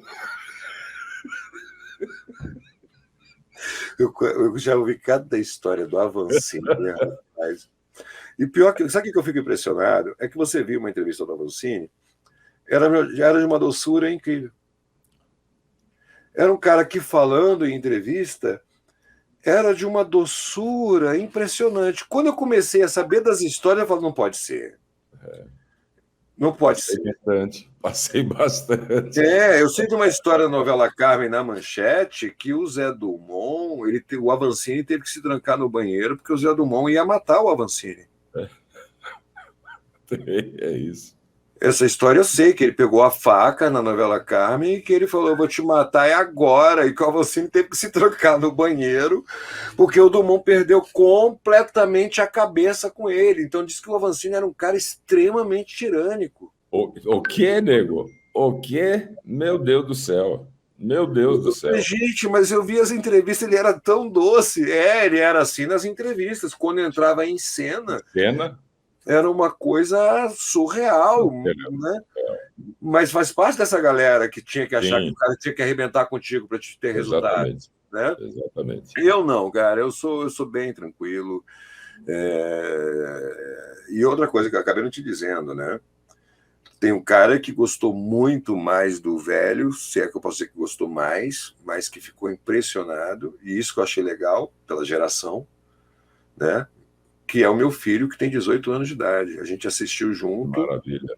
E a gente assistiu todas as vezes que eu revi, ele reviu comigo. Que maravilha. Quando ele viu o filme a primeira vez, e a ideia de eu ter ido procurar, na verdade, por mais que eu tenha ficado, né, baratinado com o filme a primeira vez que eu vi, que falou assim, pai, vai procurar o diretor, foi ele. Olha, que lindo, que lindo. Então, de uma certa forma, a gente deve tudo isso que está acontecendo aqui também a ele, que ele chegou para mim e falou assim, inclusive ele estreou agora na assistência de direção, né? Ele foi meu assistente de direção no Pacto Entre Canários, né? E ele chegou assim e falou, pai, vai conversar com o cara. Eu falei, o que eu vou dizer, meu filho? Como é que eu vou chegar assim, oi, e aí, tudo bom? Ele, não, cara, pai, fala o que você achou do filme, fala o que eu achei, o filme é muito bom, não sei o que e tal. Porque ele é muito diferente, o velho, sabe, Luiz? Ele é muito diferente, não é do que a gente está acostumado. Não é isso. Ele é diferente em todos os sentidos, esteticamente, a proposta do personagem, sabe? Eu vou fazer uma coisa agora que é horrível, que são os comparativos, né? Mas se fosse um filme feito de fora para cá, que não fosse com atores brasileiros, que não fosse um filme nosso, é um filme que você veria o velho sendo feito pelo Anthony Hopkins. Você está entendendo? Sim. É um filme, ou por um Jeremy Irons. Você está me entendendo? É um filme que você pega, que você teria que ter, né, um John Malkovich, um cara com essa proposta, porque você consegue, e é uma coisa que você não tem, não é tua, né, pelo menos não natural, não é da tua personalidade, um cinismo, um sarcasmo, sabe? a forma, né? Porque a arrogância dele vem através exatamente desse cinismo, desse sarcasmo, sabe? Uma aranha crescendo uma teia, né? Cara, assim, é impressionante. Parabéns. Obrigado, muito obrigado, muito obrigado. Pessoal, vocês que estão assistindo a gente, quem não assistiu o velho, vai assistir, porque você vai se dar um presente. Você vai se dar um presente. Porque tu vai sair do comum, tu vai sair daquela coisa que às vezes, é tudo a mesma coisa, tá chato, eu vi um filme, achei mais ou menos. Não, você vai ver uma obra que vai te impressionar, e aquilo que eu quero deixar bem frisado, eu assisti como público, não assisti como profissional, então eu posso falar na posição, no meu local de fala como público, né? Porque como colega tudo é bom, né? É linguagem, é experimental, como colega, como profissional, a gente sempre vê algo positivo em alguma coisa. Não. Como público, eu senti positivamente um desconforto, e é bom porque a gente sai, quando digo desconforto é porque te faz pensar, te faz ficar, né, no dia seguinte comentando sobre, você vai para o teu trabalho e você, cara, eu assisti um filme esse final de semana, sabe? E é isso que é o legal no velho. Ele te deixa um legado, ele te deixa uma reflexão incrível. Luiz, meu querido, eu vou encerrar a nossa conversa, mas a gente vai bater um papinho aqui nos bastidores, e vocês que estão assistindo a gente morram de inveja, porque vocês não saberão que a gente vai conversar em off. Muito obrigado, meu querido, e a gente vai aí trazer novidades para todo mundo. Falou? Obrigado a você, querido. Obrigado a você, Luiz. Um abraço.